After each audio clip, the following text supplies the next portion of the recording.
Silent വാലിക്ക് സമീപം കേരള തമിഴ്നാട് അതിർത്തിയിൽ 5 അംഗ മാവോയിസ്റ്റ് സംഘത്തിന്റെ ചിത്രം വനപാലകർക്ക് ലഭിച്ചു. ജയേഷ്, മഹാലിംഗം, കന്യാകുമാരി എന്നിവരാണ് ചിത്രത്തിലുള്ളത്. കഴിഞ്ഞ 25-ന് വനപാലകർ പകർത്തിയ ചിത്രം പീപ്പിളിന് ലഭിച്ചു. കഴിഞ്ഞ മാസം 25-ന് സൈലന്റ് വാലിക്കടുത്തുള്ള ബങ്കിത്തപാൽ വനമേഖലയിൽ വിശ്രമിക്കുന്ന 5 അംഗ മാവോയിസ്റ്റ് സംഘത്തിന്റെ വിദൂര ദൃശ്യം കേരള വനംവകുപ്പ് ഉദ്യോഗസ്ഥരാണ് പകർത്തിയത്. ഒരു സ്ത്രീ ഉൾപ്പെട്ട സംഘത്തിലെ 3 പേരുടെ മുഖം വ്യക്തമാണ്. ഇത് മാവോയിസ്റ്റ് സായുധ സേനാംഗങ്ങളായ കന്യാകുമാരി, മഹാലിംഗം, ജയേഷ് എന്നിവരാണെന്ന നിഗമനത്തിലാണ് പോലീസ്. ചിത്രങ്ങൾ കേരള പോലീസിന് വനംവകുപ്പ് ഉദ്യോഗസ്ഥർ കഴിഞ്ഞയാഴ്ച തന്നെ നൽകിയിരുന്നു. തമിഴ്നാട് പോലീസിനും ചിത്രങ്ങൾ കൈമാറിയിട്ടുണ്ട്. മാവോയിസ്റ്റ് സാന്നിധ്യമുണ്ടെന്ന വിവരം ലഭിച്ചതോടെ അതിർത്തി മേഖലയിൽ തമിഴ്നാട് ആന്റി ടെററിസ്റ്റ് സ്ക്വാഡ് തിരച്ചിൽ ശക്തമാക്കി. എന്നാൽ കേരള പോലീസ് സംഭവത്തെ ഗൗരവമായി കണ്ടില്ലെന്ന് ആക്ഷേപമുയർന്നിട്ടുണ്ട്. നേരത്തെ സൈലന്റ് വാലി വനം വകുപ്പ് range office, Anavai forest camp office എന്നിവയ്ക്ക് നേരെ ആക്രമണം നടന്ന ശേഷം അട്ടപ്പാടി മേഖലയിൽ മാവോയിസ്റ്റുകൾ പ്രവർത്തനം കേന്ദ്രീകരിച്ചതായി വിവരം ലഭിച്ചിരുന്നു. കർണാടക, കേരള, തമിഴ്നാട് അതിർത്തി വനമേഖലകളിലേക്ക് വളരെ എളുപ്പം മാറി മാറി സഞ്ചരിക്കാമെന്നതിനാൽ മാവോയിസ്റ്റുകൾ സുരക്ഷിത താവളമായാണ് ഈ മേഖലയെ കാണുന്നത്. Siju Kannan, news bureau, Kozhikode. CPIM-ന്റെ കണ്ണൂർ ജില്ലാ സമ്മേളനത്തിന് സമാപനമായി 47 അംഗ ജില്ലാ കമ്മിറ്റിയെ സമ്മേളനം തിരഞ്ഞെടുത്തു. 11 പുതുമുഖങ്ങളാണ് കമ്മിറ്റിയിലുള്ളത്. CPIM-ന്റെ ജില്ലാ സെക്രട്ടറിയായി P. ജയരാജനെ വീണ്ടും തിരഞ്ഞെടുത്തു. വൈകിട്ട് നടക്കുന്ന ചുവപ്പ് സേനാ മാർച്ചിലും പൊതുസമ്മേളനത്തിലും 10,000 പങ്കെടുത്തു. ഇപ്പോൾ കൂടുതൽ വിവരങ്ങളുമായി ജോഷില, സമ്മേളനത്തിന്റെ വിവരങ്ങൾ. CPIM കണ്ണൂർ ജില്ലാ സമ്മേളനത്തിന് സമാപനമായിരിക്കുന്നു. ഇതോടെ സംസ്ഥാനത്തെ CPIM ജില്ലാ സമ്മേളനങ്ങൾ പൂർത്തിയായിരിക്കുകയാണ്. കൂത്തുപറമ്പിൽ 1,00,000 ചുവപ്പ് വോളണ്ടിയർമാർ അണിനിരുന്ന മാർച്ചിൽ CPIM സംസ്ഥാന secretary Pinarayi Vijayan guard of owner സ്വീകരിച്ചു. തുടർന്ന് നടന്ന പൊതുസമ്മേളനവും അദ്ദേഹം തന്നെയാണ് ഉദ്ഘാടനം ചെയ്തത്. സമ്മേളനത്തിൽ അവതരിപ്പിച്ച പ്രവർത്തന റിപ്പോർട്ട് പ്രതിനിധികൾ ഏകകണ്ഠേന അംഗീകരിക്കുകയായിരുന്നു.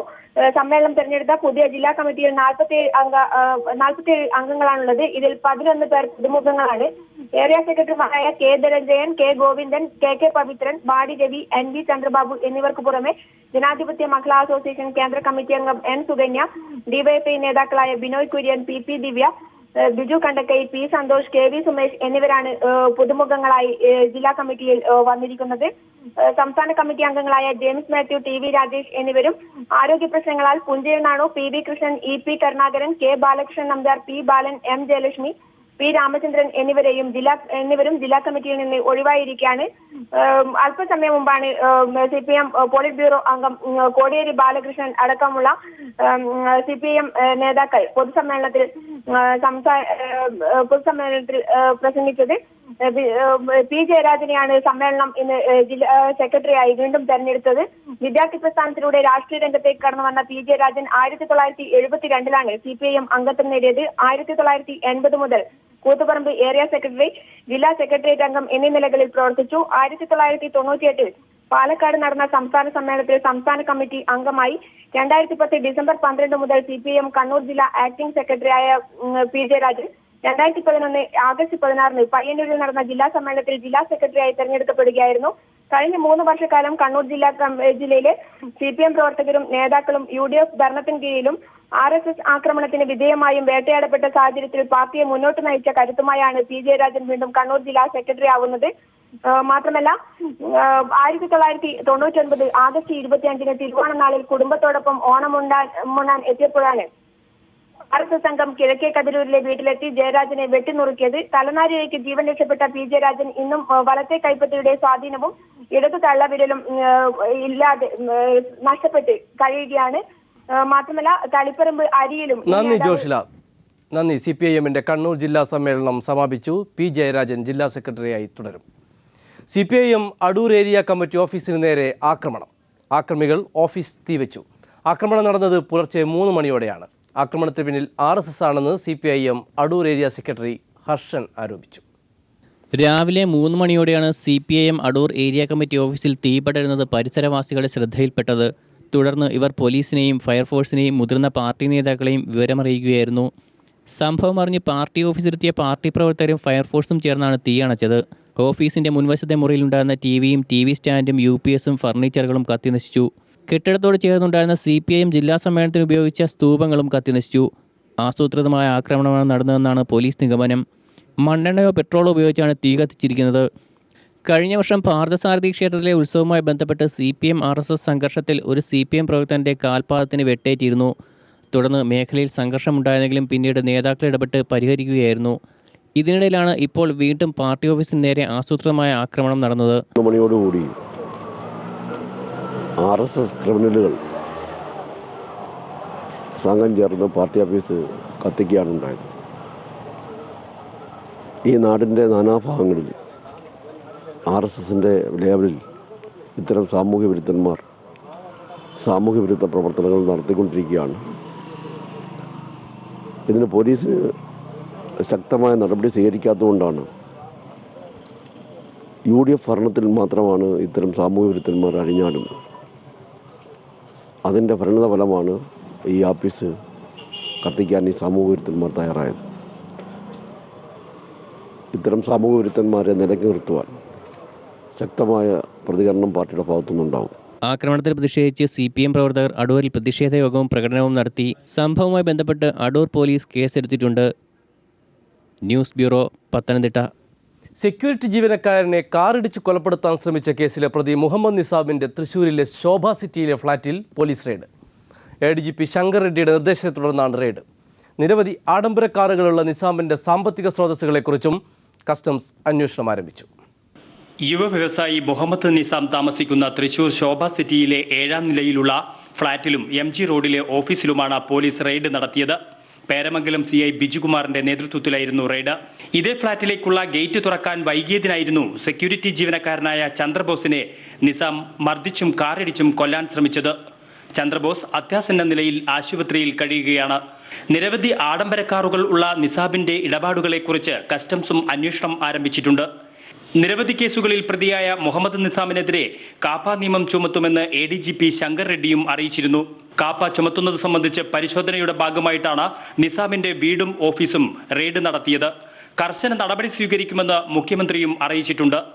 വനിതാ SIയെ കാറിൽ മണിക്കൂറുകളോളം പൂട്ടിയിട്ട സംഭവത്തിലും 10 വയസ്സുകാരനായ മകനെ കൊണ്ട് ആഡംബര കാർ ഓടിച്ച് ചിത്രം ഫേസ്ബുക്കിലൂടെ പ്രചരിപ്പിച്ചതടക്കം 1 ഡസനിലധികം കേസുകളിൽ പ്രതിയാണ് മുഹമ്മദ് നിസാം. News bureau, Thrissur. മയക്കുമരുന്ന് വാങ്ങിയത് ഗോവക്കാരൻ ഫ്രാങ്കിൽ നിന്നാണെന്ന് അറസ്റ്റിലായ യുവനടൻ ഷൈൻ ടോം ചാക്കോ പോലീസിന് മൊഴി നൽകി. തൻ്റെ സുഹൃത്തായ രേഷ്മയാണ് ഗോവയിൽ നിന്നും കൊക്കൈൻ കൊണ്ടുവന്നതെന്നും ഷൈൻ വെളിപ്പെടുത്തി. പ്രതികളെ കോടതിയിൽ ഹാജരാക്കി റിമാൻഡ് ചെയ്തു.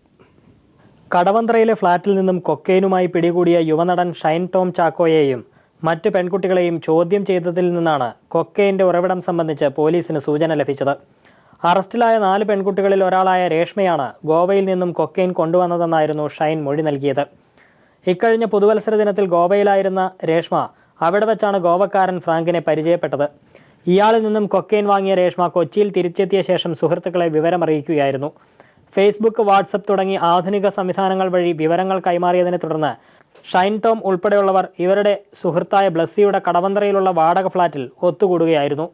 വിവാദ വ്യവസായി നിസാമിൻ്റെ ഫ്ളാറ്റാണ് ബ്ലസ്സി വാടകയ്ക്കെടുത്തിരുന്നത്. ഇവിടെ വെച്ച് 5 പേരും മയക്കുമരുന്ന് ഉപയോഗിക്കുന്നതിനിടെയാണ് പോലീസ് പിടിയിലായത്. ഷൈൻ ടോം അടക്കം ഇവരിൽ പലരും നേരത്തെ പലതവണ മയക്കുമരുന്ന് ഉപയോഗിക്കാറുണ്ടായിരുന്നുവെന്ന് ചോദ്യം ചെയ്യലിൽ പ്രതികൾ സമ്മതിച്ചിരുന്നു. പാക്കറ്റുകളിലായി ഗോവയിൽ നിന്നും കൊണ്ടുവന്ന 10 ഗ്രാം കൊക്കൈന് ലക്ഷങ്ങൾ വിലമതിക്കുമെന്ന് പോലീസ് പറഞ്ഞു. സെക്യൂരിറ്റി ജീവനക്കാരനെ ആക്രമിച്ച കേസിൽ അറസ്റ്റിലായി ജയിലിൽ കഴിയുന്ന വ്യവസായിയും ഫ്ളാറ്റ് ഉടമയുമായ നിസാമിന് മയക്കുമരുന്ന് കേസുമായി എന്തെങ്കിലും തരത്തിൽ ബന്ധമുണ്ടോ എന്ന് പോലീസ് അന്വേഷിക്കുന്നുണ്ട്. പ്രതികളുമായി നിസാമിന് പരിചയമുണ്ടോ എന്നിവയുൾപ്പെടെ അറിയുന്നതിനായി നിസാമിനെയും പോലീസ് ചോദ്യം ചെയ്യും. പ്രതികൾ നൽകിയ മൊഴിയുടെ അടിസ്ഥാനത്തിൽ പോലീസ് അന്വേഷണം ശക്തമാക്കിയിട്ടുണ്ട്.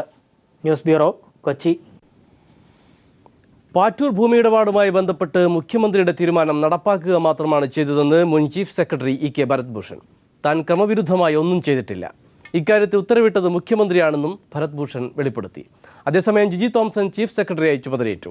പാമോയിൽ കേസിൽ പ്രതി ചേർക്കപ്പെട്ട ജിജി തോംസനെ ചീഫ് സെക്രട്ടറിയാക്കുന്നതിൽ ഗവർണർക്ക് അതൃപ്തിയുണ്ടായിരുന്നു.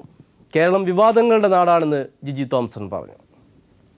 പാറ്റൂരിലെ വിവാദ ഫ്ളാറ്റിന് നിർമ്മാണ അനുമതി നൽകിയതിൽ അന്തിമ തീരുമാനം മുഖ്യമന്ത്രിയുടേതാണെന്ന് EK ഭരത് ഭൂഷൺ വ്യക്തമാക്കി. ഉദ്യോഗസ്ഥ സബ് കമ്മിറ്റിയുടെ ഫയലുകൾ മുഖ്യമന്ത്രിക്ക് കൈമാറുക മാത്രമാണ് ചെയ്തത്. ചീഫ് സെക്രട്ടറിയുടെ ഇടപെടൽ സൂചിപ്പിക്കുന്ന വിജിലൻസ് റിപ്പോർട്ട് അന്വേഷണ ഉദ്യോഗസ്ഥന്റെ വ്യക്തിപരമായ അഭിപ്രായം മാത്രമാണ്. IAS അസോസിയേഷന്റെ ഭാഗത്തു നിന്നും തുടർച്ചയായി ഉണ്ടായ പരാതികൾ വ്യക്തിഹത്യ ലക്ഷ്യമിട്ടാണെന്നും സ്ഥാനമൊഴിഞ്ഞതിനു ശേഷം ഭരത് ഭൂഷൺ പറഞ്ഞു. ലോകായുക്ത തന്നെ അത് കൂടുതൽ പരിശോധിക്കട്ടെ. കാരണം ഒരു ഇൻവെസ്റ്റിഗേറ്റിംഗ് ഓഫീസറുടെ അദ്ദേഹത്തിൻ്റെ കാഴ്ചപ്പാട് അദ്ദേഹം പറഞ്ഞു, നോക്കിയിട്ട് തീരുമാനിക്കട്ടെ. അങ്ങനെ ഒരു അസോസിയേഷൻ ഉള്ളതായിട്ടോ അത് ആക്റ്റീവായിട്ടുണ്ടോ എന്ന് എനിക്കറിയില്ല. അതുകൊണ്ട് ഞാൻ തന്നെ ഇതിൻ്റെ സെക്രട്ടറി ആയിരുന്ന ആളാണ്. അപ്പോൾ അതുപോലത്തെ ഒരു അസോസിയേഷനാണോ ഇപ്പോഴുള്ളത് എനിക്കറിയില്ല. വിവാദങ്ങൾക്കിടെ പുതിയ ചീഫ് സെക്രട്ടറിയായി ജിജി തോംസൺ ചുമതലയേറ്റു. പാമോലിൻ കേസിൽ പ്രതിയായ ജിജി തോംസനെ ചീഫ് സെക്രട്ടറിയാക്കുന്നതിൽ ഗവർണർ വിശദീകരണം തേടിയിരുന്നു. എതിർപ്പുകളില്ലാതെ ജീവിതമുണ്ടോ? ഇത് കേരളമല്ലേ, ഇവിടെ വിവാദമില്ലാതെ എന്തെങ്കിലും ഉണ്ടോ? എന്ത് പറഞ്ഞാലും വിവാദമാവും. അതുകൊണ്ട് ഇതൊന്നും ഒരു എന്നെ ഏശുന്ന പ്രശ്നമേ ഒതുക്കുന്നില്ല. 38 വർഷത്തെ സർവീസിന് ശേഷമാണ് ഭരത് ഭൂഷൺ വിരമിക്കുന്നത്. News bureau, Thiruvananthapuram. ദില്ലി നിയമസഭാ തെരഞ്ഞെടുപ്പിന് മുന്നോടിയായി ആം ആദ്മി പാർട്ടി പ്രകടന പത്രിക പുറത്തിറക്കി. സ്ത്രീ സുരക്ഷയ്ക്ക് ഊന്നൽ നൽകുന്നതാണ് പ്രകടന പത്രിക. വൈദ്യുതി നിരക്കും വെള്ളക്കരവും കുറയ്ക്കുമെന്ന് വോട്ടർമാർക്ക് ഉറപ്പു നൽകുന്നതായി അരവിന്ദ് കെജ്രിവാൾ പറഞ്ഞു. ദില്ലിയെ വൈഫൈ നഗരമാക്കുമെന്നും പ്രകടന പത്രിക ഉറപ്പു നൽകുന്നു. ഡൽഹി ഡയലോഗ് എന്ന പേരിൽ 4 മാസത്തോളം ജനങ്ങളുമായി സംവദിച്ചാണ് ആം ആദ്മി പാർട്ടി പ്രകടന പത്രിക തയ്യാറാക്കിയത്. തുടക്കം മുതൽ പാർട്ടി ഉയർത്തിപ്പിടിക്കുന്ന വികസന അജണ്ടകളെല്ലാം പ്രകടന പത്രികയിൽ ഉൾപ്പെടുത്തി.